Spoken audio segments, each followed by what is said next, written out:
Fala galera, tudo bem com vocês? Bem, hoje vai ser um vídeo um pouco complicado de fazer e eu quero já começar te pedindo uma coisa. Guarde a quinta série nesse momento. Tenta deixar a quinta série adormecida aí dentro de você, porque eu sei que vai ser complicado fazer um vídeo sobre Brasil e Peru sem ter aí a quinta série gritando dentro da gente. Mas espero que você guarde a quinta série para a gente fazer um vídeo tranquilo e não exagerar em nada, beleza?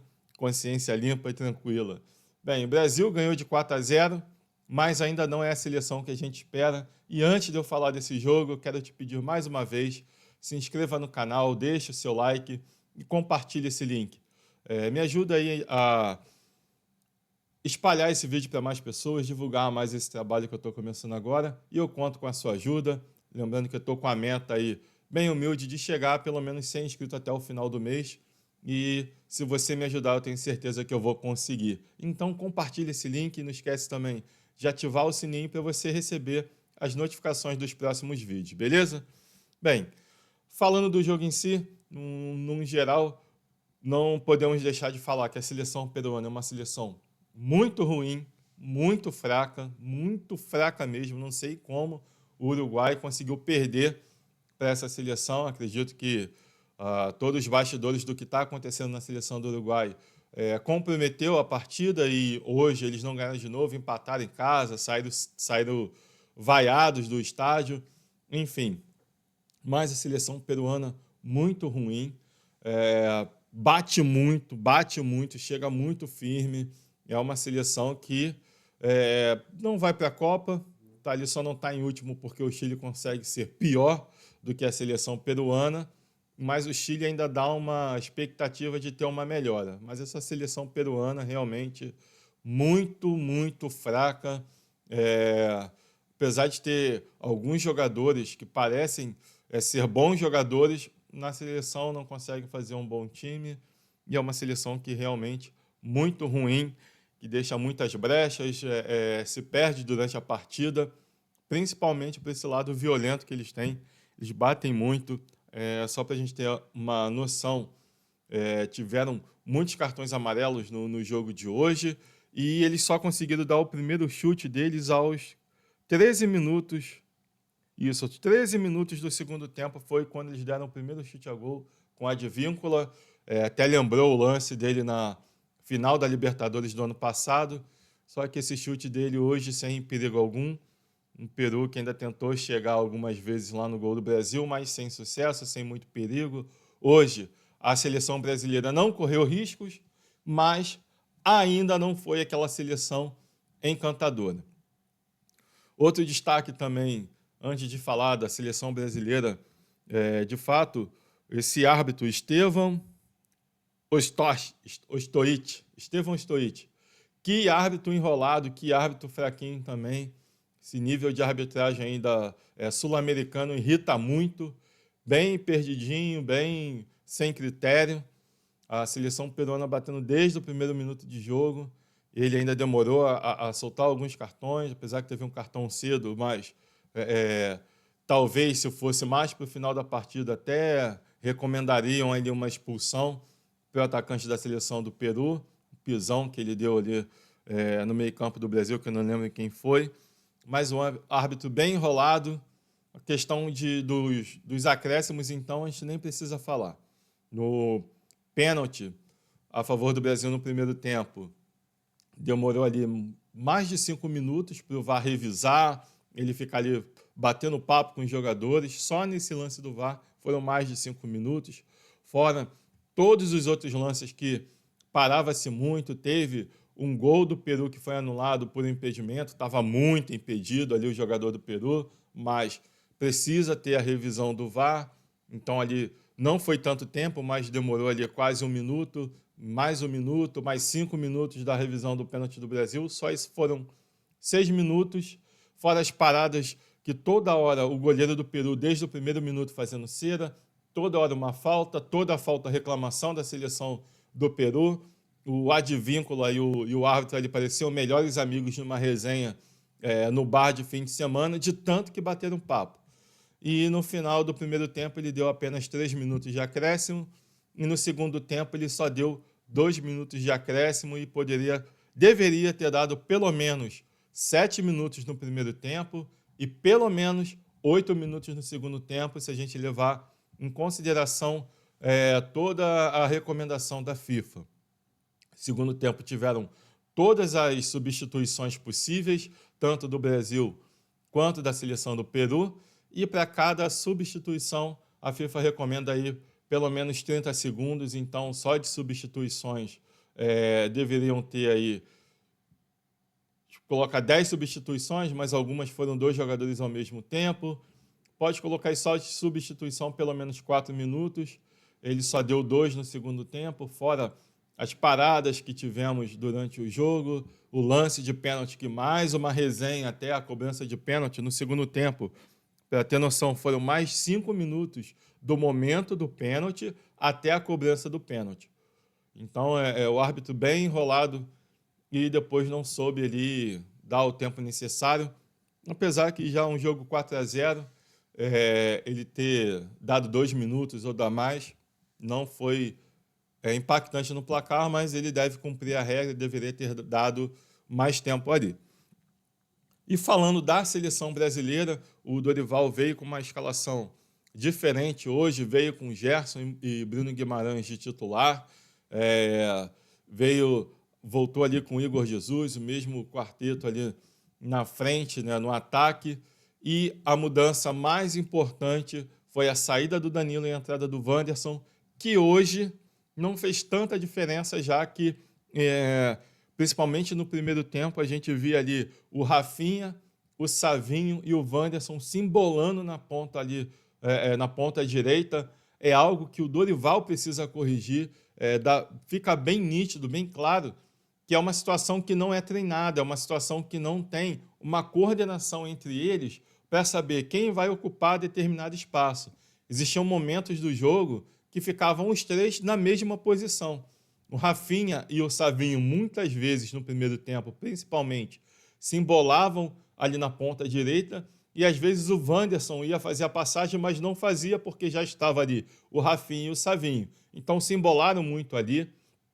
Primeiro tempo da seleção brasileira foi muito ruim, como a gente tem visto essa seleção, uma seleção lenta, preguiçosa, sem criação, sem ter um jogador para criar jogadas. O Rodrigo não funciona ali nessa posição do jeito que o Dorival, de repente, esteja pensando. Às vezes era o Rafinha que vinha fazer esse papel, mas também não tem essa característica, apesar de estar jogando mais ou menos assim também no Barcelona, mas são esquemas e jogadores diferentes. Então, na seleção não funciona como ele funciona no Barcelona, assim como o Rodrigo não funciona como funciona no Real.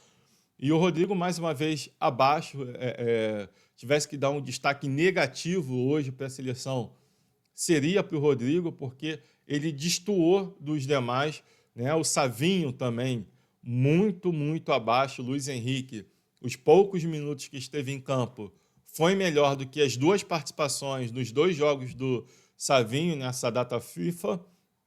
E o Luiz Henrique jogou muito, entrou no segundo tempo, deu assistência, fez gol. Mas o primeiro tempo do Brasil, uma seleção, mais uma vez, sem criatividade, sem velocidade, dependendo ali de algum lance individual. E no primeiro tempo teve ali ainda o pênalti, numa jogada de um lançamento do Gerson para o Igor Jesus. E aí a gente fala do Gerson, que foi o melhor jogador da seleção hoje, o melhor jogador em campo. Tem uma clareza muito grande daquilo que está acontecendo no jogo, é um cara que dita o ritmo do jogo, sabe acelerar o jogo, sabe segurar a bola quando precisa segurar, tem uma cadência, ele tem ali uma leitura de jogo muito rápida e muito importante, e ele ali com essa saída, com essa ligação que ele tem da defesa, entre a defesa e o ataque, ele consegue ditar o ritmo do jogo. E ele hoje, mais uma vez, jogou muito. Eu acho que foi o melhor, para mim, foi o melhor jogador do jogo hoje, sabendo ali dosar a hora de acelerar o jogo, a hora de segurar mais a bola. E no lance do primeiro pênalti, ele deu um lançamento para o Igor Jesus, percebeu a saída do Igor Jesus entre os defensores do Peru, fez um bom lançamento o Igor Jesus ia limpar o lance, a bola bate na mão do jogador do Peru e pênalti. Ali, pênalti claro, o juiz demorou muito para dar esse pênalti, o juiz viu que foi mão, mas a primeira impressão dele é que tinha batido no peito do jogador da seleção do Peru. Quando ele viu no VAR, ele ainda demorou muito para ver no VAR, porque ele ficou muito tempo ali falando, conversando com os jogadores, quando ele deveria, o VAR já deveria ter chamado ele de imediato para ele ver o lance, deu uma embolada aqui, já deveria ter chamado rápido o árbitro para ver o lance e ver que aquilo que ele estava vendo, que ele teve a impressão de ver da bola ter batido no peito do defensor do Peru, não tinha acontecido, foi mão direto, pênalti bem marcado, pênalti muito bem cobrado pelo Rafinha, 1-0 Brasil, mas não apagou a má atuação do primeiro tempo do Brasil. No primeiro tempo, ainda depois de ter feito 1-0, o Brasil deu uma melhorada, leve melhorada no jogo, até então tinha feito uma finalização com o próprio Rafinha, a bola que bateu no travessão, a bola que sobrou ali para ele, mas se fosse gol talvez seria anulado, porque a bola que sobra para ele foi uma sobra de uma bola que tinha batido na mão do Gerson, então provavelmente se fosse gol o VAR chamaria e esse gol seria anulado, né? Mas foi uma finalização e depois do gol o Brasil ainda chegou duas vezes, uma com o Rodrigo, um chute bem fraquinho do Rodrigo, e a segunda com o Rafinha, que ele foi dar uma cavadinha ridícula para cima do goleiro. Eu acho que não é o momento para fazer isso. Ele chegou na cara do gol e foi dar uma cavadinha, ele colocou a bola na mão do goleiro. Ele deveria bater de forte, bater no canto, ter dado um outro tipo de finalização, menos tentar fazer uma gracinha no momento que a seleção está vivendo. Então ele deveria ter feito o gol de alguma outra forma, tentado ter feito o gol de alguma outra forma, ao invés de fazer uma jogadinha bonitinha para jogar para a torcida, enfim. Deveria ter feito de outra forma, porque o momento da seleção não é bom. Os 4-0 aplicado hoje não encobre aquilo que está de errado na seleção, o mau futebol apresentado ainda na seleção. Mas no segundo tempo, o Dorival não mexe no time, mas o time volta com outra postura, que é a postura que a gente espera ver na seleção brasileira. Indo para cima, sendo mais contundente no ataque, tanto é que com 30 segundos o Rodrigo faz uma boa finalização de fora da área, que tem uma boa defesa do goleiro do Peru, o Gallese, e é uma coisa que a seleção brasileira precisa entender. A maioria dos times, a maioria das seleções que vão jogar contra o Brasil, vão jogar recuado. Então, precisa ter as finalizações de fora da área. Isso é muito importante para que você leve perigo ao gol. A gente tem bons chutadores de fora da área que podem sim fazer o gol num chute de fora da área. Isso vai fazendo com que a zaga adversária não se sinta tão confortável. Ela vai ter uma dúvida que se eu der espaço para o jogador, ele vai finalizar de fora da área. Isso vai fazer com que ele dê um passo mais para fora da área e ali comece a aparecer espaço para o atacante, que no caso hoje foi o Igor Jesus. Uma boa partida do Igor Jesus hoje de novo, mas é um esquema que não favorece o camisa 9, seja ele qual for na seleção brasileira. Se tivesse o Pedro, que era o convocado, mas saiu por ter se lesionado, se tivesse o Pedro ali, o Pedro não teria jogado da mesma forma do Igor Jesus. Não conseguiria fazer nada de muito diferente, porque o esquema da seleção brasileira não favorece ao camisa 9. Né? Então, mas dentro daquilo que ele pôde fazer, ele fez muito bem, inclusive a jogada do quarto gol da seleção, começa ele com uma disputa de bola, ele dá o passe para o Luiz Henrique, e o Luiz Henrique faz um belo gol, né? Entrada da área, dá uma chapada, bem parecido com o gol que ele já havia feito no jogo passado, mas dessa vez ele já vindo de frente para o gol, com a bola dominada, ele deu uma limpadinha no zagueiro e colocou a bola lá no canto do goleiro, sem chance para o goleiro, foi o quarto gol do Brasil. Mas antes disso, a seleção brasileira começou a jogar mais, começou a pressionar mais a seleção do Peru, jogou melhor, precisa fazer isso sempre, precisa jogar dessa forma sempre, porque mesmo não tendo o brilho que a gente espera da seleção brasileira, a gente pelo menos vê vontade, a gente vê atitude da seleção, que é o que estava faltando até o início do segundo tempo de hoje, beleza? Então, começa ali pressionando com o Rodrigo, com um belo chute, e depois tem uma jogada na ponta direita, que era o lado mais perigoso do Brasil, e o Savinho dentro da área limpa o primeiro marcador, quando vai limpar o segundo, faz o pênalti, foi pênalti também, ficou, uma imagem ali até um pouco, que dá um pouco de apreensão do joelho dele ter vindo um pouco para trás, foi uma pancada forte, poderia ter se machucado ali, graças a Deus não foi nada grave, ele continuou jogando depois. Pênalti claro, o Rafinha cobrou muito bem novamente, o goleiro foi até no canto onde ele bateu, mas ele bateu forte, bateu na bochecha ali da rede, né, como a gente fala, na bochecha da rede, que é praticamente impossível do goleiro defender. 2-0 o Brasil, e a partir daí o Brasil começou a ter chance atrás de chance, a seleção peruana morreu de vez ali para o jogo, tentou ainda fazer alguma coisa, só conseguiu dar mais espaço para os contra-ataques da seleção brasileira, que demorou a acertar alguma coisa, é verdade, mas depois, com a saída do Rodrigo e a entrada do Andréas Pereira, e entrou também... Agora me deu um branco. Enfim, com a entrada do Andréas Pereira e do Luiz Henrique, deu um branco geral aqui, perdão. Quando entrou o Andréas Pereira e o Luiz Henrique no lugar de Rodrigo e Savinho, deu um gás novo. O Luiz Henrique entrou muito bem, entrou muito melhor do que o Savinho, porque ele é um jogador com mais objetivo, ele tem o drible, mas o drible dele é mais para dentro do gol, é mais para uma jogada mais objetiva do que o Savinho, que ele faz muito drible para fora, muito drible voltando a jogada, do que sendo mais objetivo na direção do gol.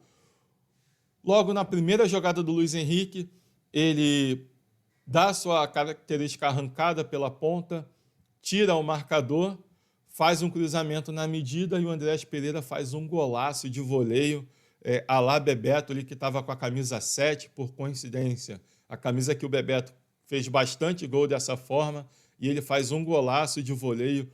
O Andréas Pereira, que entrou mais uma vez, entrou muito bem ali no meio-campo. Eu falei isso, você pega lá no último vídeo, você vai me ver falando que, na minha opinião, o Andréas Pereira merece mais chances na seleção brasileira.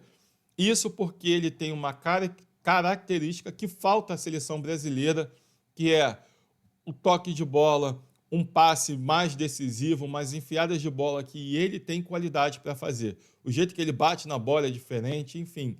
Ele deu um cruzamento também, que por pouco essa bola não chega no Gerson, porque é uma característica dele. Ele sabe bater bem na bola, ele sabe aonde vai colocar a bola. E ali na jogada com o Luiz Henrique, ele faz esse golaço de voleio, 3-0 para o Brasil. O jogo já estava ganho, o Peru ainda tentou alguma coisa, fazer alguma coisa, tentou sair, não conseguiu. E 2 minutos depois, a jogada em que o Igor Jesus ganha uma dividida no alto com o zagueiro do Peru, toca para o Luiz Henrique, ele ainda tinha a opção do Gerson passando pela direita sozinho, mas ele decide finaliza muito bem e faz o 4º gol, matando ali a partida muito cedo, com 26 minutos, e depois disso o Brasil ainda chega umas 2, 3 vezes. O Luiz Henrique até foi fominha no lance, que ele isolou a bola, mas estava ali confiante. O Matheus, jogador do Cruzeiro, entrou também no segundo tempo, tentou uma finalização que foi bem perigosa. Enfim, foi uma outra seleção brasileira que a gente viu no segundo tempo, mas que ainda precisa melhorar muito, tem muita coisa para mudar e precisa aproveitar esse momento de 2 vitórias seguidas, esse momento que vai trazer uma certa tranquilidade para a seleção brasileira, pelas vitórias, pelo 4-0 de hoje, e o Dorival precisa ver uma forma dessa seleção jogar melhor, jogar com mais confiança, ter um poderio maior com o peso que a camisa da seleção traz. precisa ser mais decisivo, precisa impor mais respeito em campo do que vem fazendo. E isso vem com trabalho, vem com treinamento, vem com um sistema tático bem definido, e isso o Dorival precisa dar um jeito de fazer, apesar de eu achar que vai ser muito difícil ele fazer alguma coisa diferente do que já tem feito. Tem contado aí com o individual de cada jogador, e hoje não podemos aí nos enganar. Foi um 4-0, mas com uma das piores seleções da América do Sul. Seleção peruana muito fraca, e aí a tabela, para a gente só ficar ciente de como a gente ficou aí nessa classificação. A seleção brasileira ficou ali em quarto lugar pelo saldo de gols, né? O Uruguai tem 16 pontos também, mas tem um gol a mais do que a seleção brasileira no saldo, né? Então a Argentina em primeiro, que ganhou de 6-0 da Bolívia, 6-0 da Bolívia com show de Messi, um hat-trick do Messi e 2 assistências. Inclusive lá também teve o gol do Almada, jogador do Botafogo. A Argentina em primeiro com 22 pontos. A Colômbia ganhou de 4-0 do Chile. O time que a gente sofreu para ganhar, que a gente penou para ganhar, a Colômbia não tomou conhecimento e aplicou logo em um 4-0 no Chile. Então, a Colômbia em segundo lugar com 19 pontos. O Uruguai, que empatou com o Equador, está num momento muito ruim e é o próximo jogo do Brasil. O Uruguai em terceiro com 16 pontos. O Brasil, com a vitória, vai para 16 pontos também. O Equador empatou, foi para 13 pontos. O Paraguai, que ganhou da Venezuela por 2-1, vai a 13 pontos, é em sexto lugar. Nesse momento iria direto para a Copa do Mundo. A Bolívia perdeu mais, está em sétimo lugar. Nesse momento iria para a repescagem. Sétimo lugar com 12 pontos. A Venezuela, que se eu não me engano, nessas eliminatórias é a primeira vez que sai da zona de classificação, está em oitavo lugar com 11 pontos. E aí vem Peru com 6 pontos e o Chile, que é a decepção aí dessas eliminatórias, o Chile com 5 pontos em último lugar. Tá? Então a gente teve esses resultados. A Argentina ganhando muito bem, a Colômbia ganhando muito bem, o Brasil ganhando de 4-0, mas ainda não é uma seleção encantadora, não é o Brasil que a gente espera. Graças a Deus, acabou a data FIFA. A partir de amanhã volta o Campeonato Brasileiro. Amanhã tem São Paulo e Vasco. Quinta-feira tem Fla-Flu. E eu vou voltar aqui, depois desses jogos, fazendo um pós-jogo, trazendo uma análise. E eu espero que vocês me acompanhem aqui mais uma vez. Beleza? Quero agradecer a todos que ficaram aqui mais uma vez e pedir de novo, se inscreva no canal, deixe o seu like e compartilhe esse link com todo mundo. Até a próxima. Fui!